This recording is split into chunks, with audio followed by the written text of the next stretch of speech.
Shabbat Shalom, everyone. You may be seated.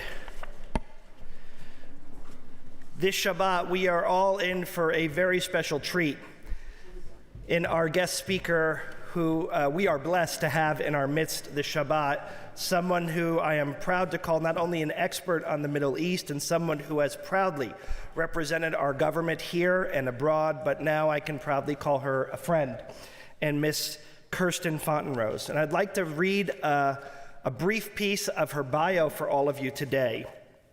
Kirsten Fontenrose is a non-resident senior fellow with the Atlantic Council's Scowcroft Middle East Security Initiative and the Atlantic Council's Middle East programs. Until December of 2021, she served as the director of the initiative. Focused on the issues that keep policymakers up at night, her team engages technical experts and decision makers globally to develop bipartisan approaches to burning and long-term obstacles to regional security. Kirsten spent 2018 as a senior director for the Gulf at the National Security Council, the NSC, leading the development of U.S. policy towards nations of the Gulf Cooperative Council in Yemen, Egypt, and Jordan. Prior to this service at the White House, Kirsten spent a year in the private sector consulting on specialized projects in the national security space. Her interagency experience includes 5 years at the Department of State, leading the Middle East and Africa team in the Interagency Global Engagement Center. Prior to this, Kirsten worked with the field team studying foreign population for U.S. Department of Defense Theater Special Operations Command. For 7 years, ending in 2006, Kirsten was responsible for building relationships with military officers and diplomats from the Middle East and South Asia for the Near East Center for Strategic Studies at the National Defense University. After spending a year establishing this center for the Office of the Secretary of Defense, Kirsten's career began in the nonprofit sector at the National Council on U.S. Relations and in the private sector working on U.S.-Arab business projects. Kirsten holds a BA in Middle East Studies from the College of William and Mary and an MA in Middle East Studies from Indiana University, funded by a U.S. government grant, and an MBA from Harvard Business School General Management Program. She has appeared on CNN, on Fox News, CNBC, Al Arabiya, BBC, Al Jazeera, and other international news media outlets. She is quoted often in the New York Times, the Wall Street Journal, and has published articles in the Washington Post, The National, which is from UAE, Defense One, The National Interest, and other international news publications. On a personal note, I will tell you that I've had the blessing of learning from Kirsten on multiple occasions. And she has a unique and special gift where she could take the most complicated and most complex issues and share them in a way that makes them accessible to all of us, but also allows us to appreciate the complexity and the challenges that the region offers. Sometimes when you see and hear all that is happening in the Middle East, it's enough to cause any of our hearts to flutter. But I assure you that when you spend time with Kirsten and people on her team, you get a sense of assuredness and confidence in the wisdom and the thoughtfulness and the capability of those who sit at those desks and those who make those important decisions. It is our great honor this Shabbat to welcome to our bima our scholar in residence and my friend, Kirsten Fontenrose.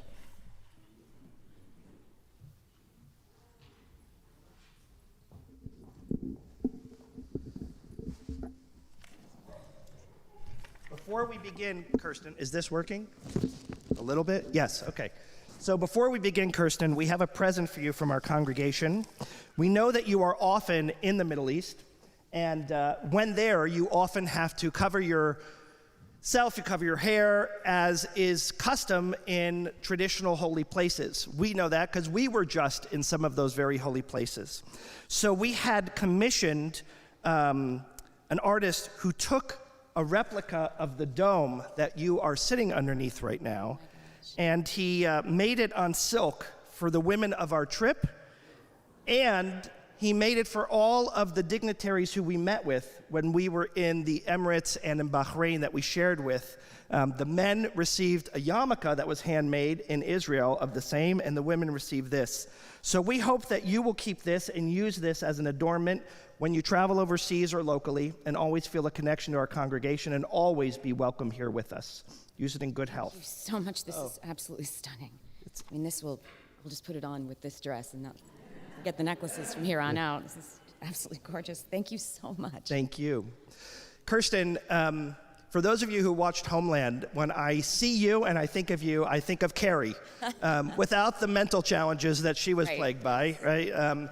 But I see this person who doesn't come from central casting of what I think a statesperson working on the Middle East looks like. But meanwhile, you are so deep in these issues, you know it all off the top of your head. You've been doing it for all of your professional career. How did you end up here? How did your life trajectory take you to do this amazing work you're doing? I started, both of my degrees are in Middle East studies, and that came from a childhood fascination because my best friend was Pakistani, and she was related to the government, and I would write all my school papers on Islam and on Pakistan because my teachers didn't know anything about it, so I'd get extra credit and always get A's. And then when I went to study, and I traveled quite a bit in the region, spent a lot of my college career in the Middle East, and it just became an obsession. Started working on it in the non-government sector. And then 9/11 hit, and I was working for the Pentagon, and they looked around, and I went, you study this stuff, you know this stuff, you've spent time there, get out there, figure this out. So that kind of, I hate to say 9/11 was good for my career, but, it really did it turned our whole government on a different track, and I've never looked back. My parents thought, my father was an engineer and my mother was an attorney, is an attorney, and they both said, you're never gonna get a job with a Middle East studies degree. What are you doing, And I've never not worked in the field, so it's been really fun. They said that the people in the 60s who studied computer science also. Yeah. Right? Exactly. You're never going to get a job. Right. What is this thing, computers? So let's dive into where the shoe pinches for us, where there's relevance for us. As you were talking to some of the participants yesterday evening, our synagogue just got back from a game-changing mission for us. We take a lot of missions during the course of the year, but this one was different than most others. We went to United Arab Emirates, to Abu Dhabi, to Bahrain, and to Dubai. And we went there as a result of the Abraham Accords. So let's get to the genesis of that. For me, who likes to dabble in the world of politics in the Middle East, I was caught off guard by the Abraham Accords. I was even blessed to have been in the East Room when the peace treaty with the Palestinians was offered by Trump and Netanyahu. It was celebrated by both sides of the Israeli government, and then seemingly out of nowhere, a couple days later, the Abraham Accords popped up. Did it surprise you and those in that world, and how did it come to be so quickly? It didn't surprise me probably because of my experience in the White House. So for years, many of the Arab countries and Israel have had backdoor relationships. Every country in the Gulf except Kuwait has an intelligence sharing relationship with Israel already had it. So there's been a lot of these sort of behind the scenes discussions happening. So it wasn't entirely a surprise, especially after watching the Palestinian Authority decide that the peace plan, the plan that came out of the White House was something they weren't even going to read before rejecting. Rejecting or saying we want to edit, one thing, but rejecting before reading kind of made a lot of the folks in the Arab world say, all right, we can no longer put their interests before our own. And so we'd watched Israel and the UAE have a lot of quiet discussions for some time. The business relationships were significant. They were finding lots of overlap in their security interests in terms of the Iranian threat, and then in terms of where they want to go as countries. Both want to be tech innovators, there's a lot of R&D happening, and they just kept seeing all these reasons that collaboration would be really helpful for both of their national interests. So when it was announced, it was not entirely a surprise, but the timing was critical. The UAE had to be able to give something to the Arab narrative. They had to be able to say, we're doing this for a reason that's not simply our own kind of economic one country interest. And the Israelis had to feel like they had someone in the White House, and the Emiratis had to feel like they had someone in the White House. So it really came down to personality. And the Israelis felt like Jared Kushner was representing their interests, and the Emiratis felt like Miguel Correa, who took my place when I left the White House, was representing their interests, and the two of them worked together beautifully. So it was a time when both felt we can do this. They also, frankly, politically, both governments wanted to see President Trump reelected. So they were hoping that doing this toward the end of an administration would give a foreign policy boost. The thing is, Americans don't vote on foreign policy, never have, but really wanted to see that sort of give him a legacy. So the timing was critical there, people and time. Like it or lump it, were it not for COVID, I predict that Trump would have been reelected because the economy was doing well. You can take that to sidebar later. To remind all of our viewers and listeners out there, what happened was, shortly after the announcement of that peace agreement, Netanyahu announced he was going to annex the West Bank because he thought this was going to give him the imprimatur to do so, and that was a big problem for the Palestinians and for the Arab countries. And the Emiratis came forward and volunteered and said, we will normalize relations with Israel and give birth to the Abraham Accords if Israel puts a pause on this annexation. Planned or coincidence or good timing or a little bit of all that? Probably a little bit of all of that. It's not unusual in the foreign policy world to sort of strategize these chess moves with the person, with the other country. So you say, okay, we know we're going to have detractors from this side and this side. How do we make them happy? All right, we'll announce that we do this. You announce that you do that. We'll say we don't like it, so we'll announce this. You say. So there's a lot of that goes on quite often in the formulation of foreign policy and agreements like this. So it could be that some of it was rather planned, but certainly for Netanyahu, it helped him with his internal disputes. It helped kind of put down the part of his coalition that was saying they did want to annex. Wow. As soon as the Emirates jumped on, Bahrain jumped on. And most of us really don't know much about Bahrain. Can you talk a little bit about your history with Bahrain, a little bit about their history, and why they were so eager to be part of this? Sure. So Bahrain actually has had a culture of tolerance that no one has really known about for quite some time. Not only do they have a synagogue in Manama that dates back centuries that they protect, interestingly, it is in a very conservative, predominantly Shiite, socioeconomically underdeveloped part of Manama. Correct. And it is protected, even in that area, like it's sacred, because it is sacred. And the government is extremely protective of it. And as you know, Bahrain had a female Jewish ambassador to the U.S. years before anybody was talking about that or paying attention. I think you all met her when you were there. Yes, no. It's wonderful. Yeah. And Bahrain also, it has a large Hindu temple. I mean, it's been a trade route for centuries, so it's had people of all faiths and derivations coming through, and it's been fairly respectful of that. But Bahrain, the reason Bahrain matters of its own accord, but it also matters because it is always a canary in the coal mine for Saudi Arabia. So Saudi Arabia will often float foreign policy moves using Bahrain and feel out how their population reacts to it, how the international community reacts to it, and then make their decision. So Bahrain would not have normalized without the express approval and encouragement of Saudi Arabia. That's true of most of their foreign policy. Wow. So in this case, we can read that to say, this is Saudi Arabia saying, it might not be time for us, we might need to feel the waters, but we approve of this idea and this concept writ large, and we're going to ask Bahrain to do it so that we can then kind of feel it out, normalize it a little more, socialize it a little more with our more conservative population.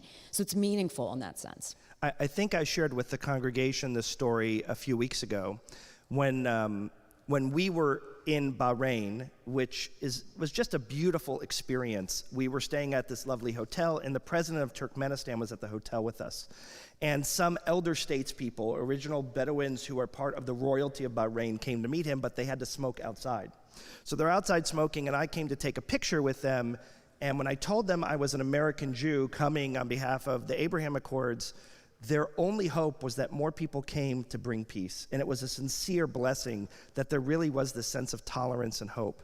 So shortly after Bahrain, shortly after UAE, Morocco came on board. There have been other talks of other countries. Who's next and why are they next? I thought when I was in that East Room at the time that Oman would be the very next. I actually thought they would be Bahrain, but that was not the case. Mm-hmm. Who's next to join the Abraham Accords? My guess, for many reasons, will be that we'll probably see an African country join. You know, we were already in talks with Sudan, and then Sudan had a coup. And we waited to see who would come out as prime minister. Their minister of justice was extremely encouraging of this. He was very out in front. He was wonderful. He came and met us in a private meeting we did in the UAE with the ministers of all the normalized countries, even though they hadn't signed. He took pictures with the Israelis who were there. We had a lot of the former Israeli, not this current coalition, the previous coalition there with us in the desert for that. And we're waiting now to see if Sudan comes online because their population is very divided, and it's not just about this issue, it's about almost everything in Sudan. But that's possible. There have been talks with Cameroon. I mean, Somalis won't agree with me on the ground, but right now we have a new Somali president who's very pragmatic. He has an excellent relationship with the UAE. I think it might be time to work a little bit on Somalia. They have a lot to gain from this. It's in a shipping channel. Probably makes a big yes, and it's right across from Saudi Arabia. It's very close to the region. I mean, there's a tight relationship. MBZ, the head of the UAE, used to spend his summer vacations in Somalia. It's close there. But their previous government did not have, they had an antagonistic relationship with the UAE. So now we're in a different place. He was just in Abu Dhabi, could work on it. Their population, remember, when you have countries that are predominantly Muslim and are poor, a lot of the children receive the only education they get in madrasas. So they are doing recitation learning. They're learning the Quran by rote. There's no discussion. There's none of the curiosity you were discussing. None of that is present in that form of education. And they're also not learning math and science and the rest of it. So these kids grow up, they have a narrative in their heads. The government would have to definitely get past that. There would be a lot of problems. You also have the largest Al-Qaeda affiliate in the world is still in Somalia, in Al-Shabaab. They would definitely use that as a recruitment narrative. So, some things to work out. But I think it's time to start having those conversations with these pragmatic governments. The reason I don't think it would be Oman necessarily next is because Oman has a tradition of friendship to all, and part of that means they don't take sides in a lot of disputes. And they have said, we will not normalize until there is a resolution of the Palestinian question. And they've said, they're not asking, like some other countries, they're not asking for Israeli technology, they're not asking for investment, they're not asking for anything from the US, like Morocco did or even Bahrain did. They're just saying, we want this resolved. Well, that's a much larger ask, but that's what they're standing by. So is Qatar, they're saying the same thing. Although again, there are all kinds of relationships, people to people and business, and they are participating in some of these workshops that we're doing on things like agriculture and food security and climate.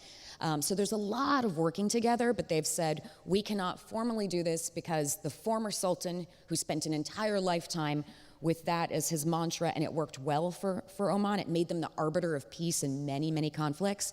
Still today they were one of the big arbiters in the Saudi-Iran deal.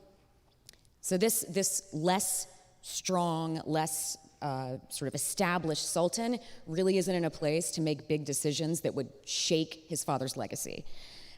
Saudi Arabia. Saudi is on board with the idea. We've all heard talk about King Salman also saying we need a peace resolution before we can negotiate any sort of normalization. So we're waiting on that. If most watchers say that the king would have to pass before the crown prince would be able to do anything like this. We are also watching Saudi Arabia make some asks of the US for normalization now. Now, I think there's something behind this. They've asked for a defense agreement and they've asked for help with a civilian nuclear program. I think they know they won't get those.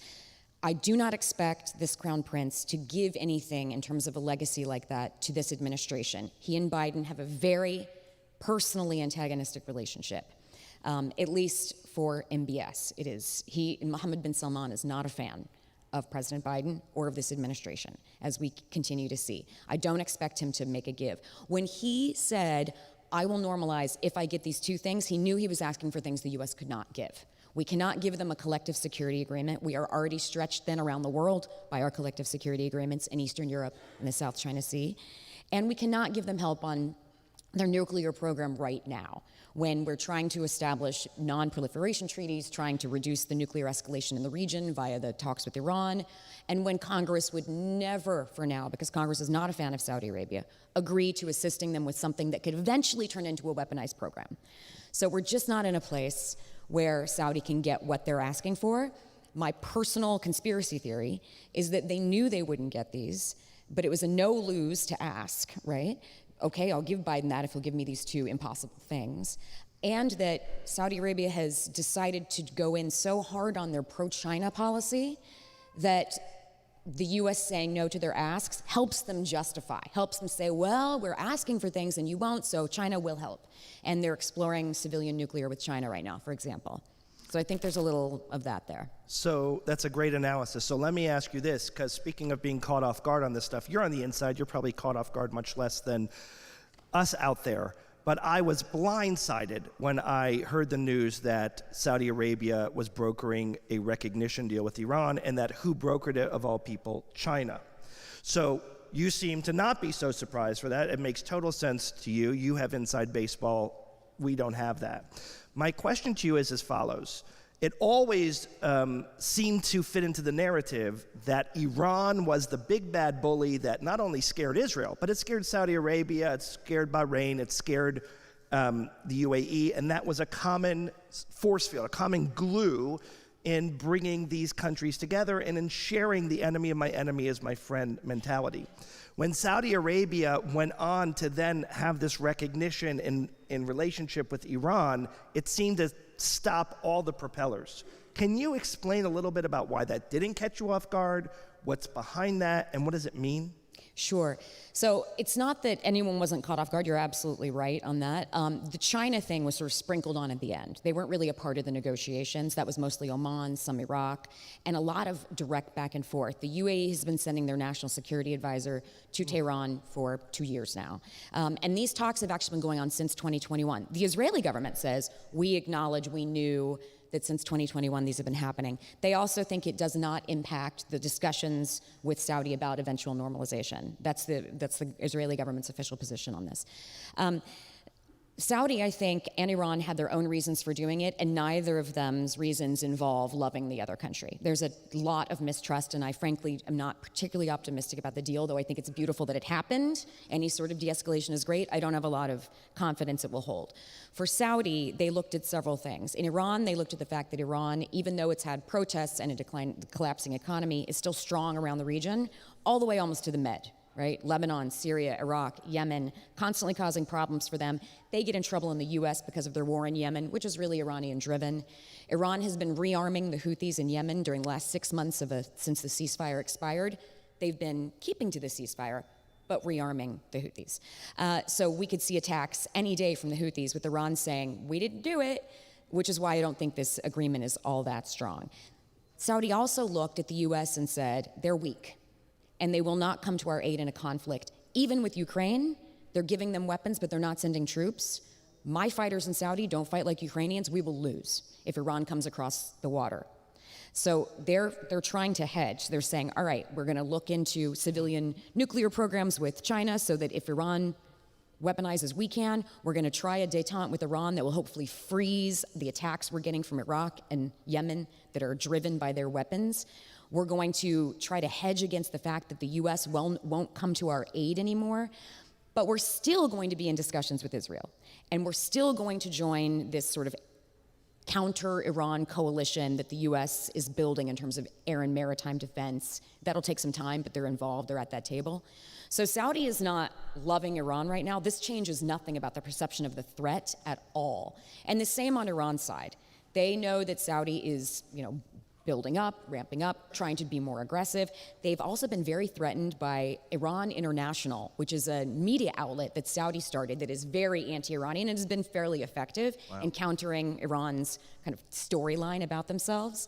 And then the one other thing is that Saudi watched Iran talk to the Russians about purchasing a new fighter jet, the Su-35. If they purchase this, it will give them the most advanced airplane that the region has. And so even if you're Israel and you do airstrikes, even if the U.S. is with you, you could still have Iran be fairly strong in the sky, and that's a very new kind of development. That's scary. Mm-hmm. So let's talk about Iran for a minute. Iran, if I were to sit Naftali Bennett and Lapid and Netanyahu down a year ago and say to them, what are the 3 things that keep you up at night? I would hear Iran, and then Iran, and Iran. Yes. And Iran seems to enjoy tickling that line, going right up to that line of nuclearization and all the issues with sanctions that have either bitten or not bitten, JCPOA, was it good to get in, was it good to get out, did it do more trouble getting in, did it do more trouble getting out? We could probably debate that for hours. Can you bring us all up to speed on what Iran is doing, what they're looking to do, and what we should really beware of with Iran? Sure. So Iran's big goals, and they state these very clearly, are push the US out of the Middle East entirely, erase Israel, and become a hegemon in the region, right? So if you're a nuclear power, you're automatically a hegemon in any region, so that's part of it. And then the proxy and missile programs are to push the US out, and obviously everything they've been doing for, since 79 is erase Israel. So they're still on that train. I mean, the revolution is still very alive in the minds of leadership and the future IRGC and religious leadership. They have a new nationalist narrative, less religious, more nationalist, trying to appeal their new generation, but they're very much trying to keep this alive because it's a hold on power. The problem with trying to negotiate with a regime like this is that when their whole point is to maintain their personal power, there's no lever to negotiate with.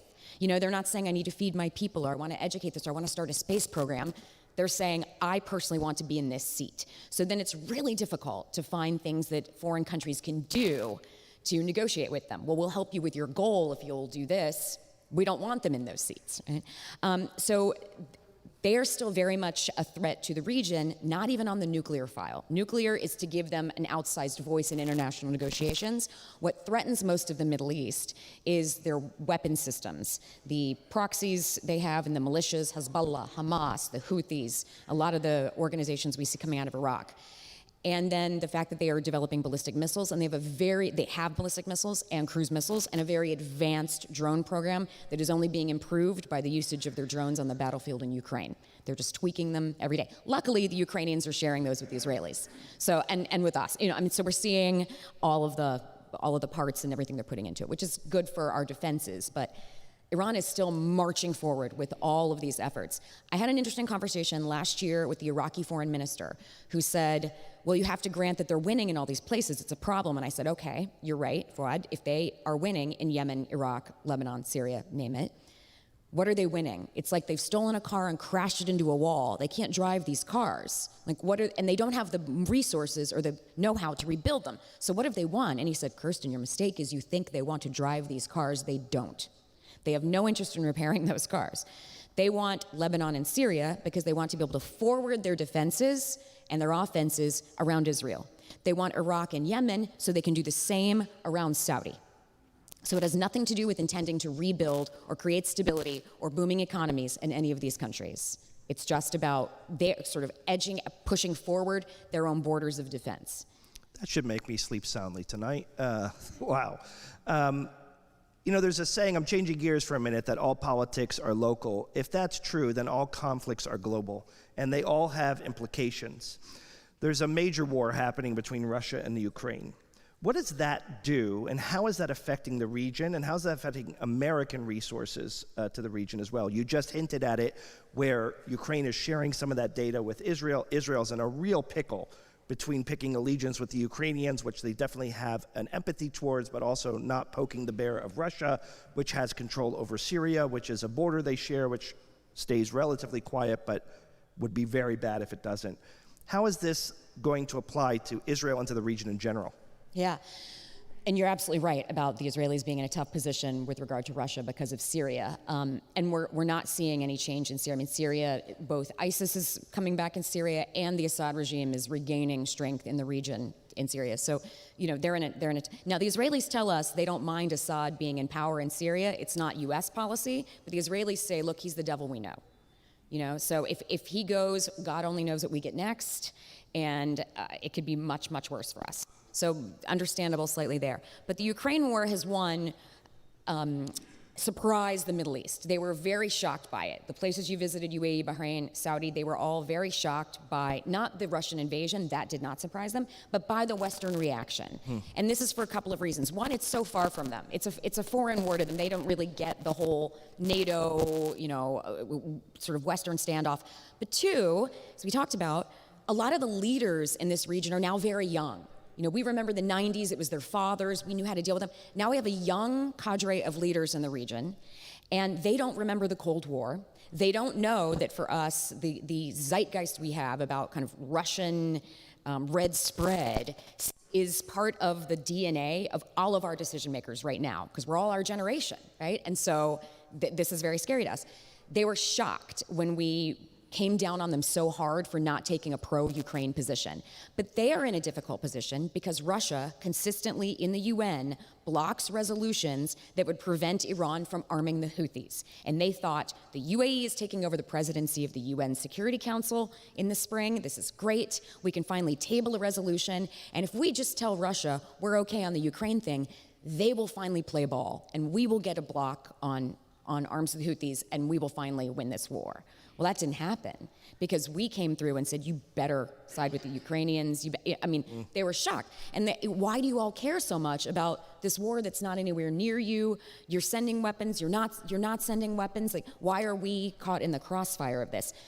And you keep telling us you don't have weapons to give us against Iran, but boy, you're shipping weapons really quickly to Ukraine.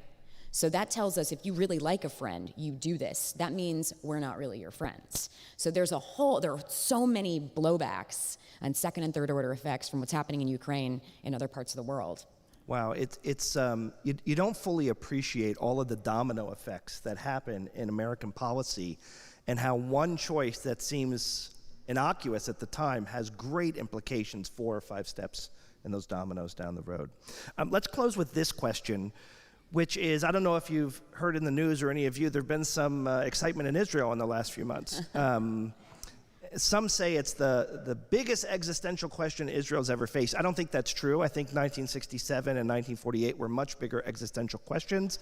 I think this is a normal, healthy way of what democracy looks like. That said, this is a very tenuous time in Israel. I was recently in Israel. My daughter lives in Israel. And the pulse in Israel is one that the floor is brittle, and no one really knows what's going to happen next in Israel. How is this brittle floor, to use my phrase, affecting the Middle East in general? What are our friends and our foes thinking about this, and what would you recommend if you had the ear of Netanyahu in this moment? It is reducing the likelihood we will see other nations normalize, period. Other countries are saying, we are not going to make any agreements with a government that is unstable. We don't know who's coming in next, whether they'll stick to it. Until the Israeli government has some kind of stability and they can resolve their internal disputes, I don't expect us to see more normalization, just frankly. They're also watching the relationship with the US. And Iran is closely watching the relationship with the US. And they are messaging to other, with their vast outreach around the world, this is a division between Israel and its number one backer. This will make them vulnerable. They are messaging that, look, this is what we told you about that place. It's a false construct. Israel's a false construct. It can't even hold itself together. They can't even agree to themselves. So it's really benefiting our adversaries in terms of the messaging about the state of Israel and about the U.S.-Israeli relationship. So those are two very negative things. I agree with you. I tend to tell people, look, the fact that there are peaceful protests happening for very legitimate reason that are making the government actually rethink this preposterous stance is democracy in practice. This is what we'd like to see instead of civil wars. Right? I think it's beautiful in that sense. And if it works, if they really do roll back these reforms, the U.S. relationship will be golden. It'll be, everything will be fine. We just have to get to that point. So right now, I think you tell Netanyahu, roll it back and then stress that. Thank your people for exercising democracy. Talk about how strong this makes the nation. Talk about how strong this makes the relationship with the U.S. Talk about how there's unification among everyone in the country over this issue when nobody's seeing unification over other issues. Like, try to play it that way to push back on all of the ground we're losing while this is happening. My kids struggle with the concept that comes very naturally to me and my wife. And that concept is we unconditionally love you, but our liking of you is conditional. Yes. And I think countries and governments struggle with that just the same, that if anything happens with Israel and they see the smallest bit of daylight, they don't understand the unconditionality of the relationship and they seize on that daylight and they use it as a wedge between us. That said, perception is reality. And we cannot play with that perception of having that daylight, because our adversaries indeed will make the most of us. Kirsten, before you came for the last month or so, I hyped you up big time. And I called you last week and said, no pressure, but I'm telling you, I hyped you up. You far exceeded the expectations of my hype. You are an amazing, amazing leader. Our government is so lucky and blessed to have a mind like yours and a thoughtfulness like yours, but a heart like yours that is dedicated to this holy work. Because frankly, we're all biased towards Israel here.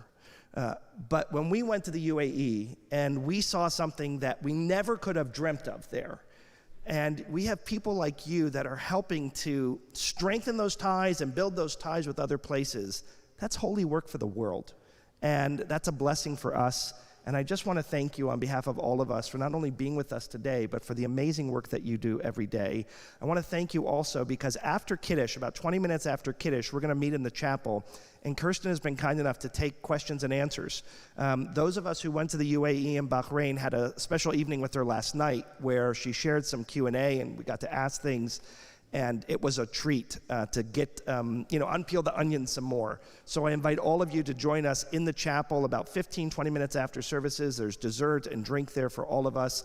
And on behalf of all of us, we just say thank you. We hope that this is your first of many future trips to Temple Emanu-El. And we wish you a Shabbat Shalom. Thank you. Many, many thanks. And many thanks to your temple for as we talked about. These kinds of visits are what makes normalization stick. Governments can do their piece, but it's the people to people that really will mean that no one wants to break these bonds. This is so important what you all did. I agree. Thank you so, so much, Kirsten.